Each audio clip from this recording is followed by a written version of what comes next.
Bismillahirrahmanirrahim. Assalamualaikum warahmatullahi wabarakatuh. Alhamdulillahi rabbil alamin. Wabihi nasta'in ala umur dunia waddin. Wassalatu wassalamu ala asyrafil anbiya'i wal mursalin wa ala alihi wa sahbihi ajmain amma. Segala puji bagi Allah yang maha mengetahui dan maha melihat hamba-hambanya. Maha suci Allah, dialah yang menciptakan bintang di langit dan menjadikan padanya penerangan dan bulan yang bercahaya. Aku bersaksi bahwa tiada Tuhan selain Allah dan bahwa Muhammad adalah hamba-hambanya dan rasulnya yang diutus dengan kebenaran. Sebagai pembawa kabar gembira dan pemberi peringatan mengajak pada kebenaran dengan izinnya dan cahaya penerang bagi umatnya. Ya Allah, curahkan salawat dan salam baginya dan keluarganya, yaitu doa dan keselamatan yang berlimpah. Hadirin hadirat rahimakumullah. Pada kesempatan kali ini saya akan membawakan ceramah yang bertemakan adab buang air beserta hikmahnya. Agama Islam mengajarkan berbagai hal untuk kehidupan manusia, bahkan untuk perkara sekecil apapun seperti buang air, baik itu buang air kecil ataupun buang air besar. Islam memiliki adab buang air yang sebaiknya diamalkan oleh setiap muslim, sebagaimana dalam sebuah hadis yang berbunyi dari Rasulullah Shallallahu Alaihi Wasallam, sesungguhnya Allah itu suci yang menyukai hal-hal yang suci. Dia maha bersih yang menyukai kebersihan. Dia maha mulia yang menyukai kemuliaan. Dia maha indah yang menyukai keindahan. Karena itu bersihkanlah tempat-tempat. Hadis riwayat Tirmizi. Adapun adab buang air dalam agama Islam yang sebaiknya dilakukan oleh setiap muslim. Adab buang air dalam Islam yang pertama yaitu tidak terlihat orang lain ketika buang air. Jadi dipastikan menggunakan tempat tertutup saat buang air kecil maupun besar. Hal ini telah dijelaskan dalam sebuah hadis dari Jabir bin Abdullah radhiyallahu anhu. Beliau berkata, kami pernah keluar bersama Rasulullah Shallallahu Alaihi Wasallam ketika safar. Beliau tidak menunaikan hajatnya di daerah terbuka, namun beliau pergi ke tempat yang jauh sampai tidak nampak dan tidak terlihat. Hadis riwayat Abu Dawud dan Ibnu Majah. Adab buang air yang kedua yaitu tidak membawa benda atau sesuatu apapun yang bertuliskan nama Allah Subhanahu wa Ta'ala. Selain itu, hendaknya juga tak membawa apapun yang bertuliskan nama Nabi dan Rasul. Tulisan asma Allah, Nabi atau Rasul yang dimaksud tidak hanya tulisan dalam berbahasa Arab, melainkan dalam bentuk tulisan Latin juga. Hal ini karena tempat buang air kecil atau besar merupakan tempat yang kotor sehingga dianggap tidak pantas. Setiap muslim juga diperintahkan untuk selalu mengagungkan nama-nama Allah Subhanahu wa Ta'ala. Allah Subhanahu wa Ta'ala berfirman, demikianlah perintah Allah, dan barang siapa yang mengagungkan syiar Allah, maka sesungguhnya itu timbul dari ketakwaan hati.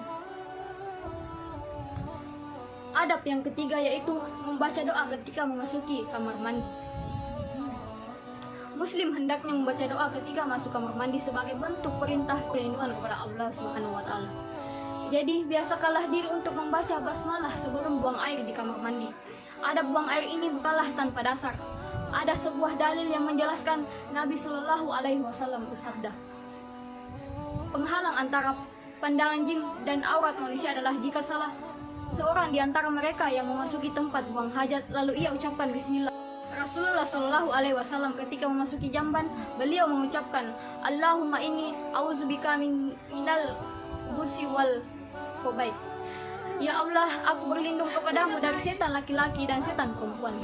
An-Nawawi rahimahullah mengatakan, ada pembaca doa semacam ini tidak dibedakan untuk di dalam maupun di luar bangunan.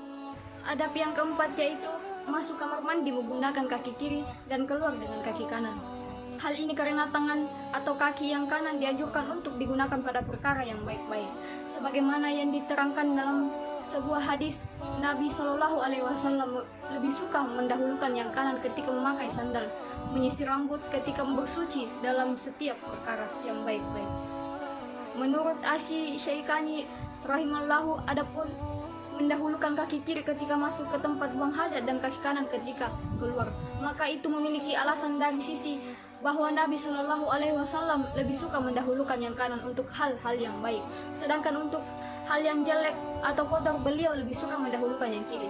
Adab yang kelima yaitu tidak menghadap atau membelakangi kiblat. Adab buang air juga mengajarkan setiap umat Islam untuk tidak menghadap atau membelakangi kiblat ketika buang air kecil dan besar. Dari Abu Ayyub Al-Ash'ari, Nabi Shallallahu Alaihi Wasallam bersabda, "Jika kalian mendatangi jamban, maka janganlah kalian menghadap kiblat dan membelakanginya, akan tetapi hadaplah ke arah timur atau barat." Abu Ayyub mengatakan, "Dulu kami pernah tinggal di Syam. Kami mendapati jamban kami dibangun menghadap ke arah kiblat. Kami pun mengubah arah tempat tersebut dan kami memohon ampun kepada Allah Ta'ala." Adab yang keenam yaitu dilarang untuk berbicara kecuali dalam keadaan darurat. Ibnu Umar radhiyallahu anhu beliau berkata, ada seseorang yang melewati Rasulullah Shallallahu Alaihi Wasallam dan beliau sedang kencing. Ketika itu orang tersebut mengucapkan salam namun beliau tidak membalasnya. Syekh Ali Baso mengatakan, diharamkan berbicara dengan orang lain ketika buang hajat karena perbuatan semacam ini adalah suatu yang hina, menunjukkan kurangnya rasa malu dan merendahkan muruah atau harga diri. Syekh Abu Malik juga mengatakan hal yang sama. Sudah diketahui bahwa menjawab salam itu wajib.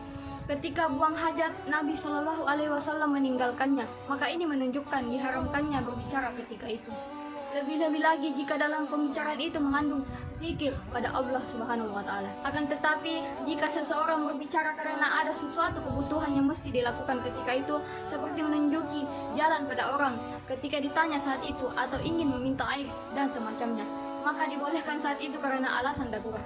Adab yang ketujuh yaitu tidak buang air di tempat bernaungnya manusia.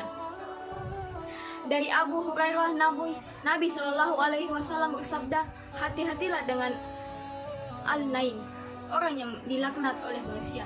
Para sahabat bertanya, siapa itu al-naim? Orang yang dilaknat oleh manusia.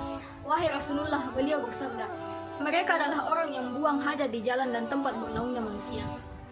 Adab yang kedelapan yaitu tidak buang air di air yang bergenang. Dari Jabir radhiyallahu anhu, sesungguhnya Rasulullah melarang kencing pada air yang bergenang. Hadis riwayat Muslim. Nabi Muhammad Shallallahu Alaihi Wasallam melarang setiap Muslim kencing pada tanah yang ada genangannya karena mungkin saja mengalir ke tempat yang tidak diinginkan. Salah seorang ulama besar Syafi'iyah, Al-Fi'i, mengatakan larangan di sini berlaku untuk air tergenang yang sedikit maupun banyak karena sama-sama dapat mencemari. Adab yang kesembilan yaitu membersihkan dengan tangan kiri. Setelah buang air kecil atau besar, pada adab buang air hendaknya membersihkan kotoran dengan tangan kiri, sebagaimana yang telah diterangkan dalam hadis Abu Qatadah. Rasulullah Shallallahu Alaihi Wasallam bersabda, jika salah seorang di antara kalian minum, janganlah ia bernapas di dalam bejana. Jika ia buang hajat, janganlah ia memegang kemaluan dengan tangan kanannya. Janganlah pula ia bersitijah dengan tangan kanannya. Adab yang terakhir yaitu membaca doa ghufranaka saat keluar kamar mandi. Usai buang air dianjurkan juga untuk membaca doa ketika keluar dari kamar mandi, yakni dengan mengucapkan ghufranak yang berarti ampunanmu ya Allah. Doa singkat ini merupakan doa meminta ampunan yang biasa dilakukan Rasulullah setelah keluar dari tempat buang air. Hal ini disampaikan dalam sebuah hadis dari Aisyah bahwa Nabi Shallallahu Alaihi Wasallam dahulu apabila beliau keluar dari tempat buang hajat maka beliau membaca ghufranak. Hadis riwayat Abu Daud, Ibnu Majah, Ad-Darimi. Sebagian hikmah dari membaca doa ini adalah karena saat buang hajat umat Islam tidak dibolehkan berzikir. Oleh karena itu setiap Muslim dianjurkan meminta ampun kepada Allah karena tidak berzikir dalam waktu yang cukup lama. Itulah tadi ceramah yang sempat saya sampaikan kepada saudara-saudari. Semoga bermanfaat untuk kita semua. Wabillahi taufiq wal hidayah. Wassalamualaikum warahmatullahi wabarakatuh.